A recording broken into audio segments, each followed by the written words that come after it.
Alrighty, guys. Welcome back to Nanny News. It's your host, Ashley. I am sitting down here with Rob. Rob is a Manny in this industry, and we're going to hear a little bit about his journey. He is in you're in the UK, correct? In the London area? Yeah, Yeah, he's in the yeah. across the seas, guys. We are literally 9 hour difference right now, I believe. So we made this happen. I'm so excited to hear his journey and what it's like to be a Manny in this industry and just what he's been going through. I want to hear. So, Rob, I'm going to let you introduce yourself. Tell us a little bit about you. Obviously, you're in the UK, but are you been there this whole time? How long you been a Manny? Just a little bit about you, and then we'll go from there. Firstly, Ashley, thank you very much for having me on here today. I always love engaging in conversations with new nannies, new Yeah. people I haven't spoken to before. Our social media paths have crossed in the Yes. past, and I'm so glad that we were able to finally find time, even with our time differences, to have this conversation today. Um, so I'm grateful that we've been able to connect and get this sorted. So, firstly, my name is Rob Fox. Some of you know me as the Cambridge Manny, or known on Facebook as the guy behind Active Childhood UK. Now, I don't know where to start, whether I start at the beginning of my journey. Um, age 15, I started volunteering in a local elementary school, a local primary school, really because I was on holidays and my sister attended the local school. And it's where my passion for early years really came to light. Um, Fast forwards to the time of finishing school, I went on to college. I did a level 2 ECE course, level 3 course, worked in daycare, worked in preschool provision, worked in school settings, both here in Cambridge, London, and I ventured to teach English in Italy. Wow. So, how did I become a nanny? Uh, how did I That's become a nanny? that's the The million dollar question. the pandemic, obviously, when we were all, I was working as a self-employed nursery nurse, nursery assistant, ECE. Um, I have to be aware of my terminology here. ECE from your end, and I was self-employed. And I feel like I'm about to start a story. Uh, Because it is a I got story. I got a call. I got a call from one of my key children's parents, and they said, "Would you become our nanny?" As our nanny has walked out. And at that time, I was like out of work, and I was like, "Why not?" It's something I haven't done. Um, it's something that I was open for the change, and something that Yeah. I thought, I'll give this a try. Um, So that was your very first time ever, like so Manny was just a couple years ago. this was yeah, like from I'd done lots of jobs working What? in Of early course, years, of but course, yeah, like as a full-time nanny, yeah. or I started nannying properly 2 years ago. Um, Wow. and so the first family I worked with, cardiologists, I was working between 70 to 80 hours a week, Mm. looking after a boy of 6 months and his brother, age 3.5 at the time. Um, we had the best time. I have to say, it did a lot for me. Um, it still does. I'm still in touch with them now, and it really kind of made me reignite my passion for early education. I was Hmm. losing sight of where I was at. Um, Hmm. from an early years perspective, and actually by being in the home and seeing what we can do I was just about to in say a that. Yeah. home environment. And I embraced it. You know, we were out every single day, um, wandering the streets of Cambridge. And some of my earlier posts on my social media are the activities that we got up to during lockdown. And these were like just simple things like going to the graveyards and doing phonics. I was teaching the 3.5-year-old phonics by looking at the gravestones, or playing hide and seek behind trees, and allowing them to. We had quite an icy winter, and we had a tiny bit of snow, not as much as you get in the US, but we had a tiny bit of snow, and it was really, those days really made me think about the value of play, Mm-hmm. the value of choice that we can provide as nannies, the fact that we're gifted as educators to be that caregiver, but Mm-hmm. also value the education that we can provide for them. Utilizing my experiences from the past, I'm very much Reggio Emilia inspired. The work of Loris Malaguzzi, if anyone hasn't looked up, go check the 100 Languages of Children out. Um, and in there, it really proclaims what children's capabilities are. So as the experience evolved, it was just flow. It was natural flow of, you know, experiences that evolved from one thing into Mm-hmm. another. And actually seeing, often I found in like daycare settings, you could be lost in one child's interest or whatever. Yes. But actually Yes. being in the home, you can really nurture the process for what they are doing, Yes. and Yes. actually meet them at where they're at, and take Mm-hmm. on board their individual needs and slow it down. Slow it down, Slow right? it down. And really make a connection with these children, like you said, because like in school, like in daycare settings, you have I don't I don't know the ratios out in the UK, but like here, you can have up to 8 kids by yourself, or like up to 16 kids by yourself in just one little classroom, and it's like, well, how are you supposed to make a connection? It's like that even with teaching, and so I've always been like that too. I've something about nannying just makes such a big more connection with the kids, but not even that, but with the families too, like with the parents, and making a relationship with them and educating them on some things, like and them educating you. Absolutely.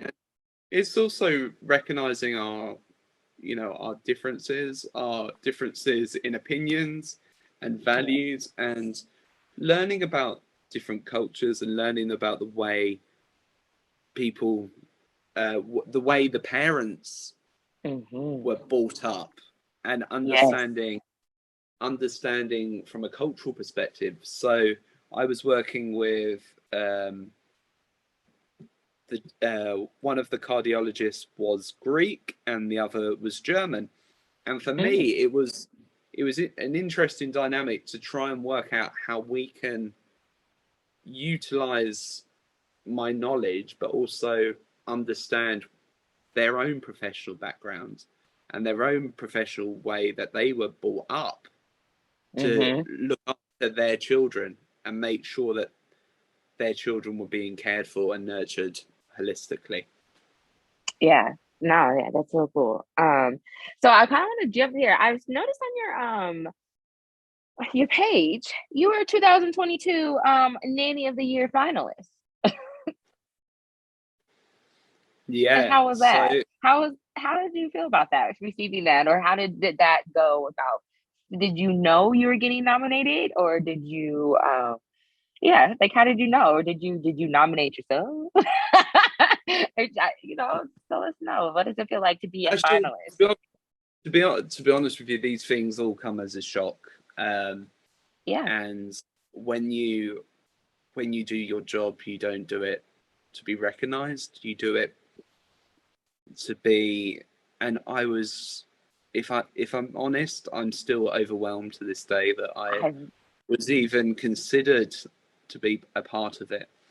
What I haven't touched on is I am neurodiverse, I'm dyspraxic, I process at my own pace, mhm. and something like being nominated for UK Nanny of the Year, it was just an honor to be recognized, I bet. and to be that actually you are doing good. We as nannies, we don't often get that pat on the back or well done. That's, you know, good job. I really like the way you've done that. You work Mhm. long hours. You We all work long hours. We don't often get that recognition, and to be recognised in the top four in the UK, it was an utter privilege, and Yes. to be among um, the other professionals as well, the likes of Joss, Cambridge Simmons, a mentor, a friend, a guide. I feel I feel it does it for the paradigm of shifting the male image I was within this just sector mm, gives great kudos to the fact that we can do this job. It yes. shouldn't be based on our gender though. And I Yeah. always say this, it should not be based on our gender, it should be based on our innate values. I you know Yes. the value and lessons learned from a situation like being nominated, to understand different people's stories, to understand we all have similarities, but the way our professional journeys have all been different, to be able to meet children where they're at and understand that we are all different, and that should be celebrated. I think, you know, it was also a privilege to share the stage with Shada Lambert as well. Nanny Shah's a fantastic professional in the field, and you Mhm. know, kudos to her and her work as well. And Cat Lord, it, we've all come from different backgrounds, and to come together and be a part. We nannies are a community. We Yeah. are we are one, and Mm, we work solitary in the home. And I guess I want to come on and talk about this a bit further. But when I first started nannying, I was questioned by my parents, and they were like, "Well, you like to be around people, so how are you going to be doing a solitary job?" And then I said to them, "I'll make my network. I have a mhm. network here in Cambridge of nannies, of professionals who we meet up for play dates. During lockdown, we met each other for social distance walks. We, you know, we still meet to this day, 2 years That's running. so cool. And there are now 50 nannies within our sector, and Wow. we support each other daily, even by just chatting Wow. with each other and saying, "This is something I haven't spoken about before. You're getting an exclusive here." We, Yeah. as a circle of nannies, are always there for each other, and I find, because we give each other a pat on the back at the end of the day, we get people. I've recently lost a very close friend of mine, and within 5 minutes of the news coming out, I had every single nanny message me. Mm, So it this award is not to be recognized, is more about an interpersonal relationships that you build, but also really recognize that we I don't do this to be recognized, but I do this to support others, and mhm. to change change the image and perspective that, you know, we are professionals at the end of the day.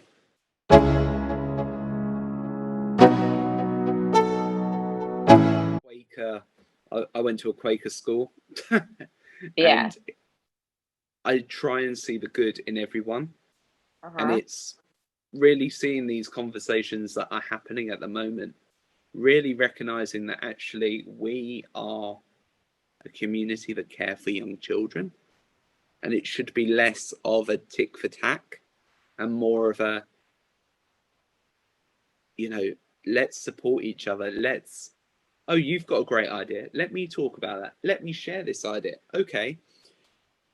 You know, the pandemic happened. We were all at home. We all were thinking about what's next. Where are we going? What direction are we going?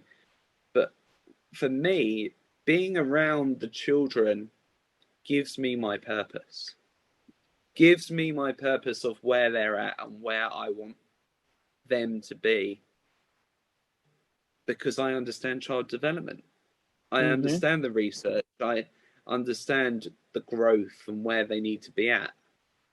But can you imagine if we all were aware of each other's learning styles and the way I learn as a kinesthetic learner, like we look at children, like the way we look at children and go, they're a kinesthetic learner, they're an active learner, they're, you know, Mm-hmm. they're an auditory learner. What about if we looked at ourselves as nannies and realized actually that we all have these certain aspects that we can unpick from ourselves and actually recognize that difference matters? You know, difference matters. And what I mean by that is we all have our individual quirks, we all have our individual things that we struggle with on a daily basis. Mine being coordination, and occasionally I trip over my own feet on a day. But I make a laugh or a joke about it because I think, you know what, it's better to dismiss it with humour. And Mm-hmm. I'm taken back to my early days of practice. And a child said to me, I was teaching aid in a school, and I was helping out one day at lunchtime, and I spilt the water everywhere because I have a tremor in my left hand, and I threw the water everywhere. And the child said to me, "Mr. Fox, did you invent the word clumsy?" Now, if we had that element of, I didn't know where to put myself at the time, and I just embraced it. I said, absolutely. I invented the word clumsy, and I laughed it off.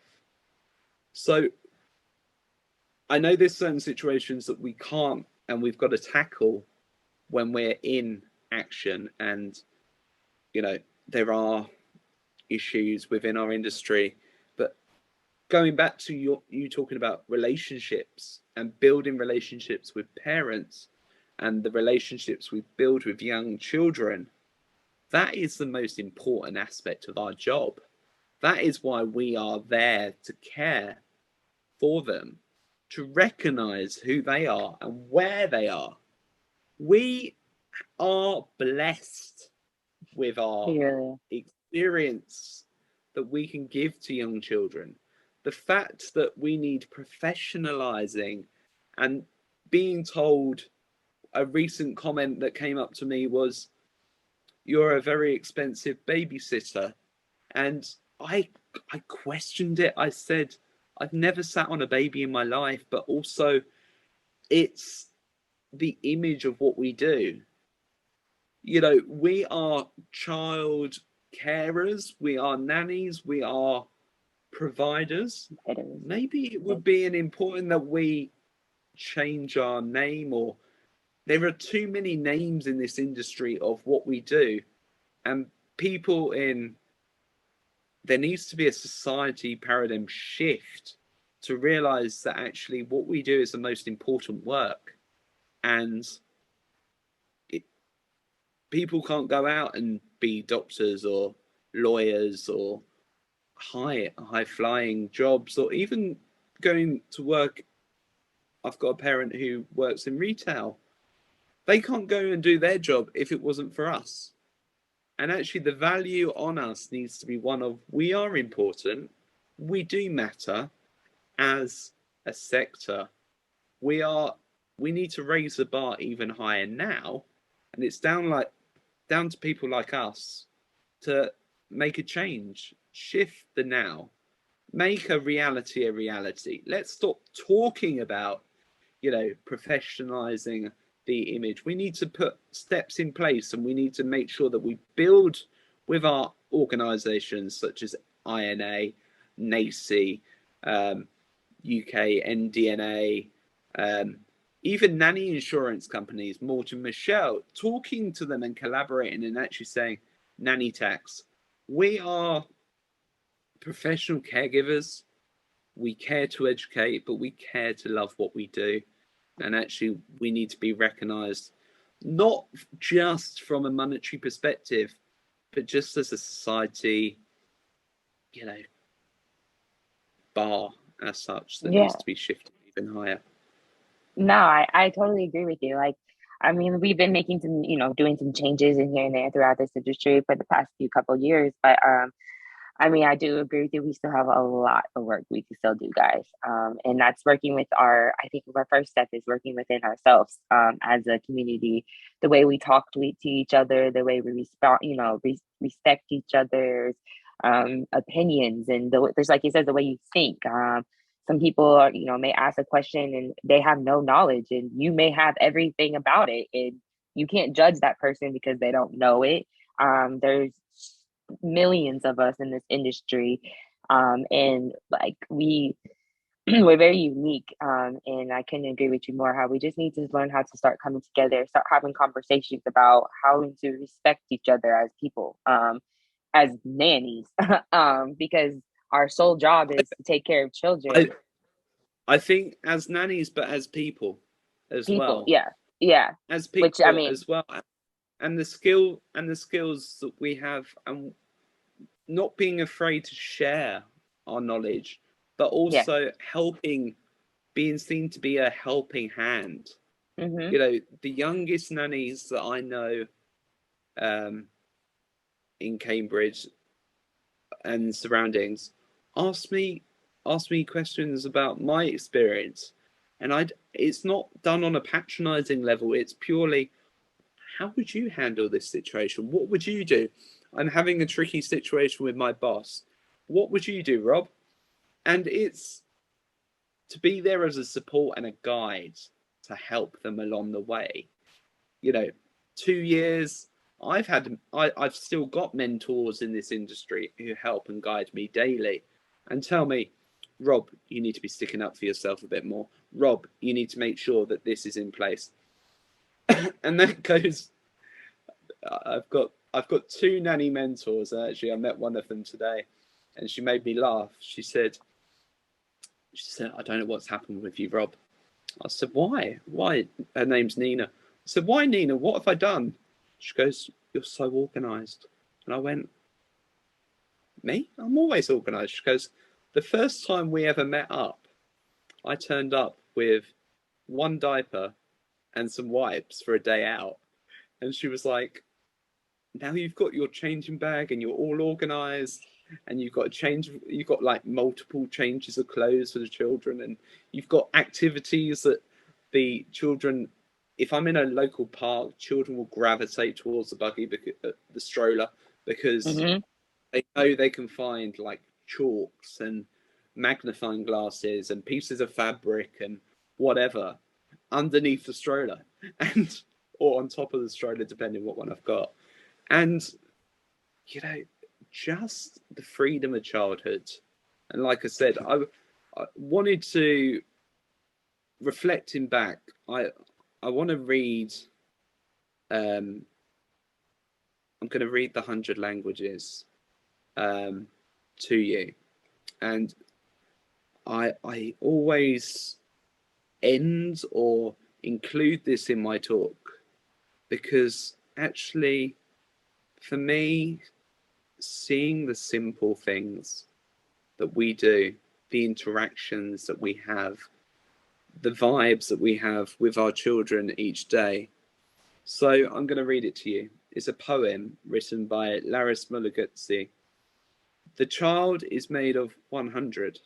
The child has 100 languages, 100 hands, 100 thoughts, 100 ways of thinking, of playing, of speaking, 100, always 100 ways of listening, of marveling, of loving, 100 joys for singing and understanding, 100 worlds to discover, 100 worlds to invent, 100 worlds to dream.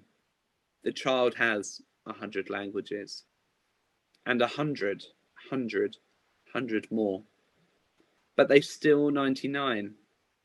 The school and the culture separate the head from the body. They tell the child to think without hands, to do without head, to listen and not to speak, to understand without joy, to love and to marvel only at Easter and Christmas.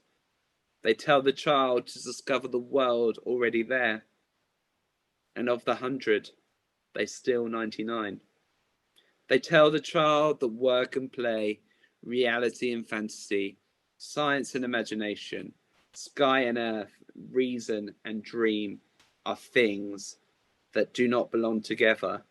And thus, they tell the child that the 100 is not there.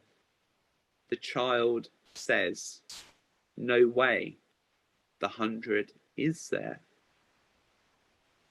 And then he drops the phone, drops the mic, drop the mic. Drop the mic. Wow, that was powerful. That was powerful. But looking at evolving of practice, things happen in time. I'm not the same nanny as I was. I'm not the same nanny as where I was a few months back. And I'm the reflective nanny. Yeah. The power of reflection for me has been the most important aspect of my professional CPD over the last few months. It's been really recognizing, what are my goals? Where am I going? What am I doing in my interactions with the children? But also, what am I doing for self-care? We talk about self-care often and we're going, oh, we might do a bit of yoga, we might go for a run, we might go for a walk. For me, I found my love of photography again, documenting my children's play as something to uplift my spirits, observing practice, observe less and do more. Magda Gerber, one of our fine pioneers, care. By taking that principle into account, I really recognized the value of the most basic moment of, when we're changing a child, the process of changing a child, doing things and narrating and talking them through what we're doing, rather than making things, we've all got bit heavy schedules and we need to get things done, but slowing it down. And like I said earlier, meeting them where they're at in that moment, narrating like the whole experience and how valuable the interaction and time can be in that moment to provide it as an educational experience. And someone said to me, why do you take so... I remember once in a daycare, someone said to me, you take too long to change a child. And I said, no, I don't take too long. I speak to them, I explain to them what's happening, and offer reassurance in that moment. Offer them joy. I sing. I love to sing. Whether I sing in tune or not is another thing. But you can uplift, having discovered that poem, uplifting children's spirits for what they bring to you, the laughter, the daily interactions that you have. I'm going to share a story with you now. I spend a lot of time working with a SEND, a special educational needs child, who is Mm-hmm. non-verbal, and he can't sign. He has no use of sign language, Makaton. He can't understand. But we connect from the heart. We By slowing everything down and acknowledging his process, we're able to laugh together, to joke, to build upon that relationship. And for me, that's why I do my job. That's why I love my passion. I love my day-to-day vibes. We we were sat. I took him out for lunch the other day, and we were sat. I was singing to him, and he never really says much.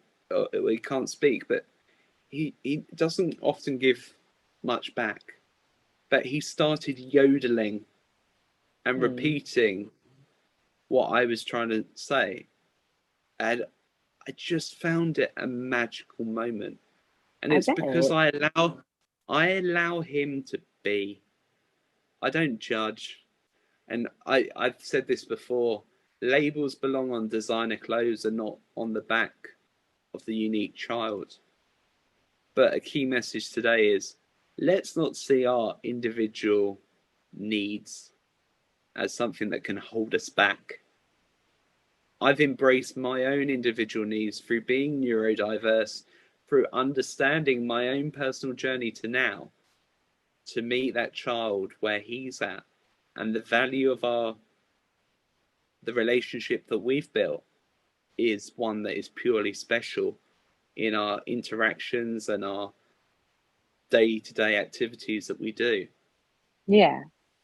All right. Sorry, I'm You're getting such a emotional here. Getting no, I was gonna emotional here. say, yeah, I was gonna say you're such an powerful, like you're what you're speaking is very powerful and just you're a special person. And I'm like, a lot of people I can commend you and I love everything you're saying because it's true. Like I mean we have like our relationship with children and the way we go about it. And how important it is the connection that we have with us nannies. It's just it's so important. So I just thank you for so much for sharing your knowledge and really just sharing like your story, like why you do what you do and why you love it so much. I learned a lot about you today that I never knew about before. And just I think you're such a cool person. Just and this industry is very honored to have you. And just keep doing you, keep shining. And like I said, we're gonna keep shining the light on these conversations. I will have you back on the channel. I think, and maybe we can have a good discussion with some, some other panelists that talk about, just how the discussion about relationships and keeping the positive relationships in this industry. So, um, And with that being said, taking yeah, care taking care of ourselves yeah, and really being in tune to that as well. Um, yeah, you know, and I want to shout out Crystal Gale, um, because one of my biggest shifts in mindset came has come through Clubhouse, mm-hmm, um, and really just sharing our ups and our downs of yes, the nanny sector. I call it my nanny therapy, yeah, and no, actually it really is. realizing that I'm not alone, and we're not alone. We're not alone in this industry. We are there to support each other, and we are there to recognize that our journeys are so different, but we are Really, collaboratively one. thank We are you. one sister, one passion, one love. And let's, as Bob Marley would say, let's get together and it'll be all right. It'll be all right. Right. Y'all, we're gonna end on that note. It's gonna be all right. Thank you so much, Rob, for coming to the Nanny News. Like I said, this isn't gonna be the last time you're gonna be on this channel. We got some more diving and deep to do talking to do about just relationships and I want to hear more about your opinions about different just your stories and just you personally. So thank you so much, Rob, for coming on. I'm going to drop all his information below, guys, for you to follow. So you can describe it will be in the comment section. You guys can all go give him a follow on his Facebook pages, his Instagram page, and like we said, Rob, thanks so much for coming to Nanny News. We really, really appreciate you. Ashley, once again, thank you very much for having me on today. I hope like I said to you, I speak from the heart, and I hope I've given some people who may have not understood my perspective a little bit more understanding of where I come from. So thank Yeah, you very much. yeah, no, thank you so much for doing it, for coming on. We'll see you guys next time. Have a good night, guys. Have a good evening, guys. Ciao.